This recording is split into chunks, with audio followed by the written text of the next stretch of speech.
हाँ जी बेटा, सो एक क्वेश्चन और डिस्कस करने लगे हैं। एक्सरसाइज 1.1 का 9th क्वेश्चन मैंने चूज किया है। ये क्वेश्चन बेटा इसलिए चूज किया है कि ये क्वेश्चन ना कई बार आया बोर्ड एग्जाम में।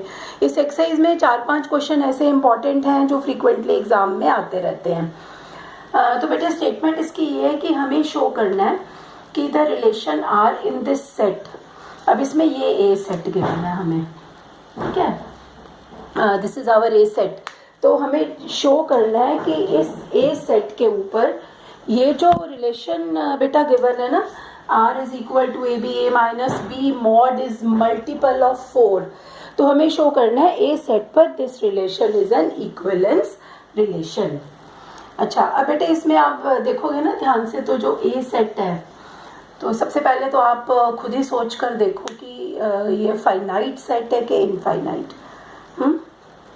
मुझे लगता है कि आप कर ही लोगे जज की फाइनाइट है कि infinite. Still I can tell you, because अगर ये फिजिकल क्लास होती तो मैं तो आपके आंसर की वेट करती ना। So now you can see कि बेटा ये फाइनाइट है क्योंकि x इंटीजर है और वो उसकी वैल्यू 0 से लेकर 12 के बीच में है, मतलब 0 1 2 3 4 5 6 7 8 9 10 11 12, ठीक है। लेकिन स्टिल इस क्वेश्चन को ना मैं आपको प्रॉपर डेफिनेशन यूज करके करवाने वाली हूँ। मतलब रोस्टर फॉर्म में मैं चेंज नहीं करी। जैसे मैंने पहले कहा था ना कि फाइनाइट हो तो आप रिलेशन को पहले पेयर्स उसके बना लो, मतलब फिजिकली बना लो, उसकी रोस्टर फॉर्म बना लो। एक्चुअली ये क्वेश्चन ना बहुत बार इनफाइनाइट सेट के लिए भी आ जाता है ऐसा क्वेश्चन। तो आपको प्रॉपर सीखना है कि इनफाइनाइट सेट पर आता है तो कैसे करना है हमने। तो हम यही मान के चल रहे हैं अभी तो कि 0 is less than x is less than equal to 12। हाँ जी बेटा, तो सबसे पहले हमें प्रूव करना है इक्विवेलेंस, तो पहले रिफ्लेक्सिव प्रूव करेंगे। ये जो बेटे शो दैट वाले क्वेश्चंस होते हैं ना, ये बड़े मतलब थोड़ा सा ये सोच के देखो कि शो करना है इक्विवेलेंस, इसका मतलब ये इक्विवेलेंस है, आपको जस्ट प्रॉपर्टी लगा के दिखाना ही है कि कैसे है, ठीक है। तो जैसे मैंने पहले बताया, रिफ्लेक्सिव के लिए आप एक पेयर कंसिडर कर लो ए। अभी कुछ नहीं लिखना कि ए बिलोंग करता है कि नहीं, ये चीज़ चेक करेंगे, सिर्फ पेयर कंसिडर किया। उसके बाद इसके ऊपर ये रूल अप्लाई कर दिया जो ये रूल था। मतलब मेरे को क्या निकालना है, दोनों एलिमेंट्स का डिफरेंस। तो डिफरेंस मैंने निकाला, ए माइनस ए 0 आ गया।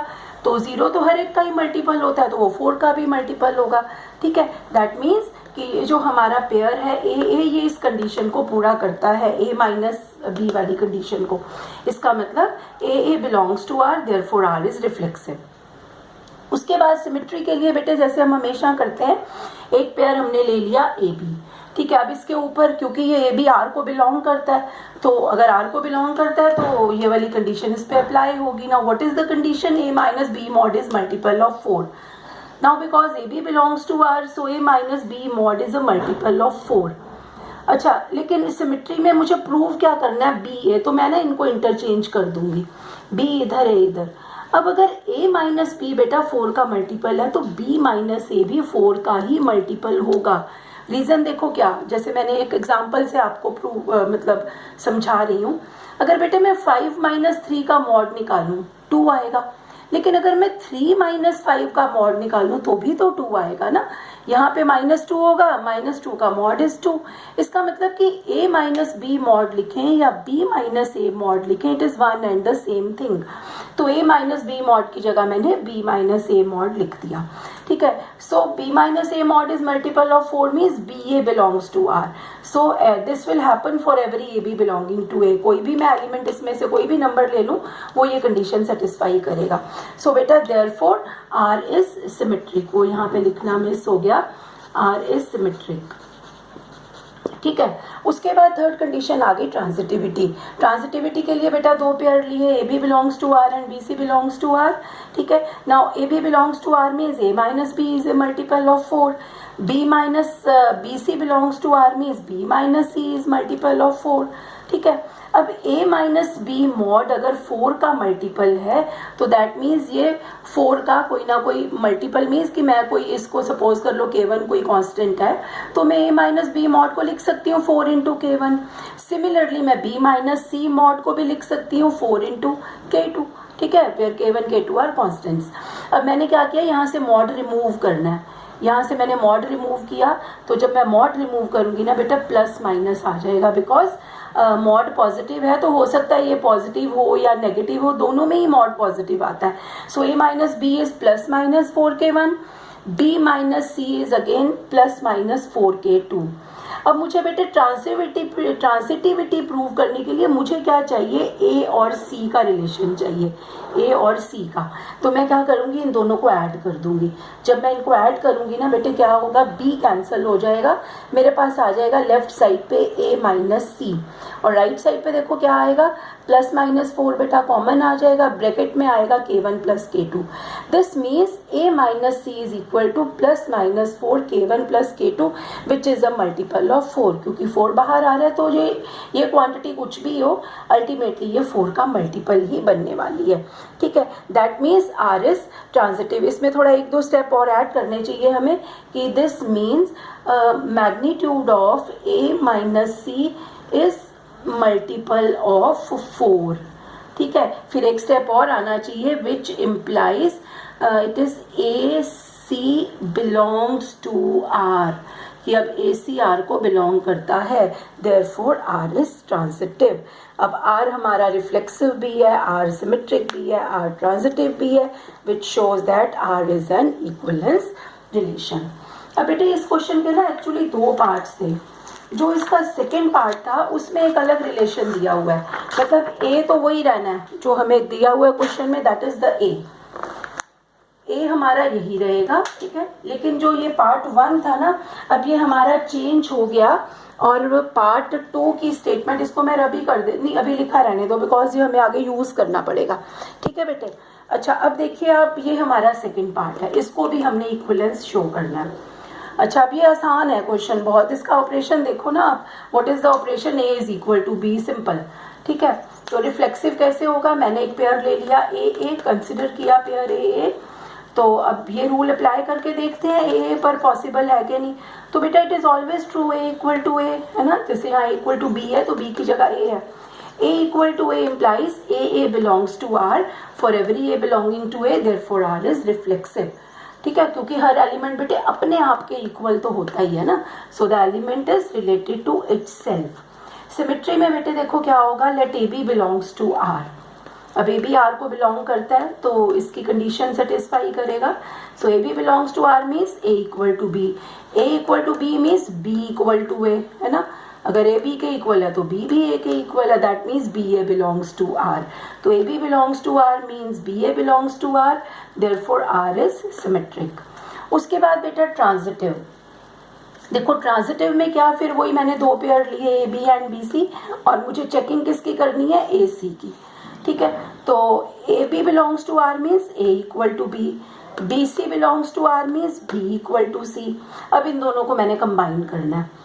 ठीक है, और बड़ा सिंपल सा लॉजिक है, ए बी के इक्वल, बी सी के इक्वल, तो what will be the relation between A and C, they will be equal to each other. ठीक है, so A equal to C implies, क्योंकि अब A equal to C means ये condition पूरी हो गई ना, so A C belongs to R, right. So hence R is a transitive relation. तो तीनों को मिलाकर आ गया are is an equivalence relation. अब बेटे इस क्वेश्चन का जो थर्ड पार्ट था ना, थर्ड पार्ट इसका बहुत छोटा सा है, लेकिन कई बार बोर्ड में ये एक आ जाता है साथ में क्वेश्चन के.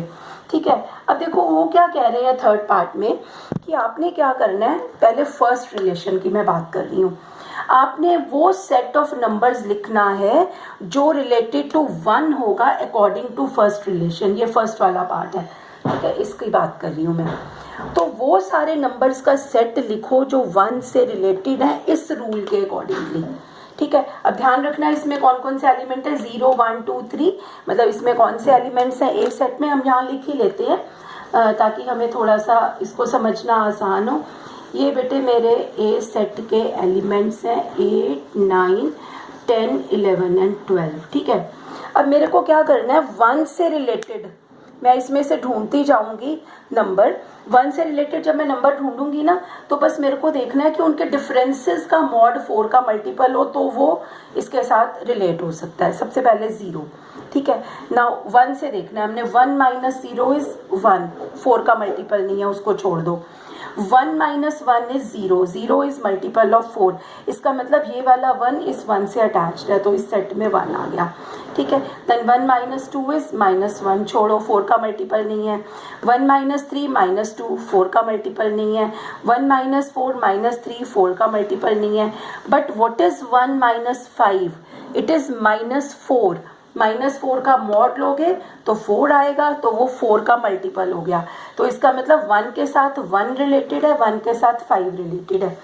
1 के साथ 6 नहीं रिलेट हो सकता, 7 नहीं हो सकता, 8 नहीं हो सकता बेटे। But what is 1 minus 9? It is -8, उसका mod is 8 which is multiple of 4। That means इसके साथ 9 भी अटैच हो सकता है। उसके बाद बेटे 10, 11, 12 तीनों ही अटैच नहीं होंगे।